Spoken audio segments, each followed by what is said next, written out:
Welcome back. It is 8:38. Of course, we're tracking your weather impact alert right now. Really kind of the big impactful one. If you're headed to work this morning, it's going to be that dense fog. Another big impact, of course, is through Newaygo, Oceana counties with the rivers. And of course, downstream, the impacts of that as well. Yeah, absolutely. And we're seeing the highest river levels right now in that Muskegon River in Newaygo County, right? Yep. But then next week, or at least late weekend into early next week, we're going to be watching rivers right here in Grand Rapids. So, I mean, just a jam-packed forecast overall, and we don't see any relief, at least in the near-term future. But we are going to see some improvements next week in terms of our weather conditions. Thank goodness. Yeah. We need some relief. We really do. Let's go ahead and start things off with our weather ball. It is currently solid red as we have warmer conditions ahead. I can see the weather ball a little bit clearer now, so the fog is improving somewhat out there. We expect it to continue to lift by 11 o'clock to noon today. This news sponsored by Countryside Greenhouse of Allendale. This is a live look over Hesperia Dam right now. Still looking foggy there. The White River, another area of concern, right, in terms of those flooding conditions. I will say Wednesday night when we were looking at this camera, we actually noticed that the water itself was kind of over that rock bed in the background. And so maybe a little bit of a dip in the water levels, but with more rain tonight, we are still going to really respect any evacuation orders that could potentially be issued. None in this area as of right now, but we're monitoring the situation really closely. 52 degrees is their current temperature. Here's what you need to know about any of the flooded areas across West Michigan. Turn around, don't drown is that phrase, and it might sound silly, but in situations like this, it's really, really important. Flooding is actually the second deadliest thing when it comes to severe weather. Heat being number one, then flooding. A lot of people probably think it's tornadic activity or hurricanes. It's actually flooding, number two on the list. Don't attempt to drive through flooded waters. Here's some statistics that might surprise you. It actually only takes 6 inches of moving water to knock a grown adult off their feet. It only takes a foot of moving water to pick up a small car and cause it to float away. And it only takes 2 feet of rushing water to cause that to happen to something like an SUV or a pickup truck. So being really cautious, that phrase turn around, don't drown is used for a reason.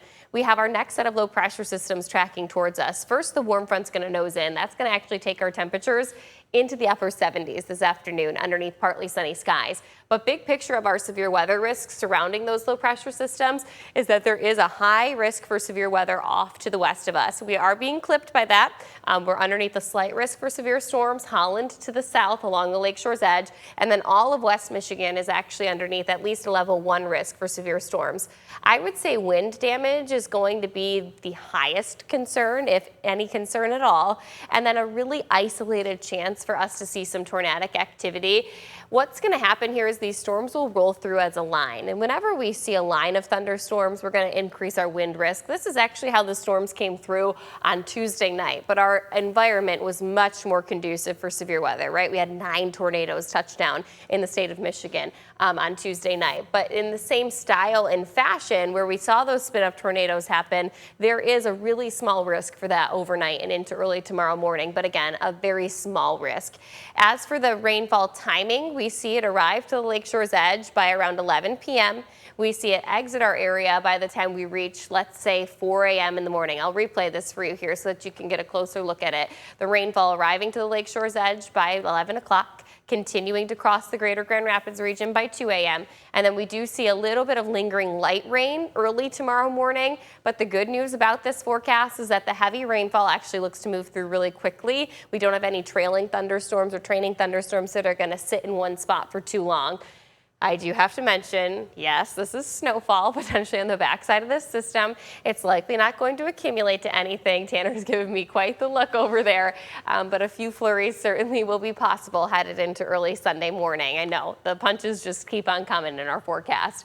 We have anywhere between a ½ inch and an inch and a half of rain. I will say this is our most aggressive model in terms of rainfall totals, but we have seen time and time again this week this model be the most accurate of all of our models. So with that being said, we should plan on a higher end range, closer to an inch to an inch and a half when things are said and done from our system tonight and into early tomorrow morning. Again, adding to the ongoing flooding concerns that we have across West Michigan.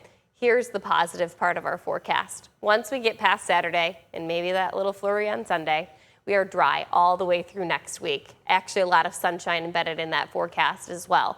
So we just have to get through the next 48 hours. Our rivers are expected to crest during that time frame, and then we really start to see some improvements from there. I want to talk about this weekend's temperature profile, though, because it might be a little bit of a shock to the system in comparison to what we've had all week long. Today, we're going to see temperatures in the upper 70s, similar temperature-wise to what we experienced on Monday. But then tomorrow morning, we actually start off with our conditions sitting in the mid to 60s. Temperatures will fall to the 40s throughout the day, then into the 30s overnight, back into the mid 40s on Sunday afternoon. From there, this is where we start to see our improvements in the forecast. We climb back into the 50s Monday, upper 60s Tuesday, Wednesday, low 70s by Thursday. Lots of sunshine, lots of quiet conditions, and no storms in the forecast all of next week. So we do have relief in the outlook. Again, it's just another 48 hours of weather impact alert concerns from our dense fog this morning, our ongoing flooding concerns throughout the day, thunderstorms tonight, flooding concerns continuing throughout your Saturday. I was just looking for my weather bag to see what else we could throw at the people at home, right? Exactly.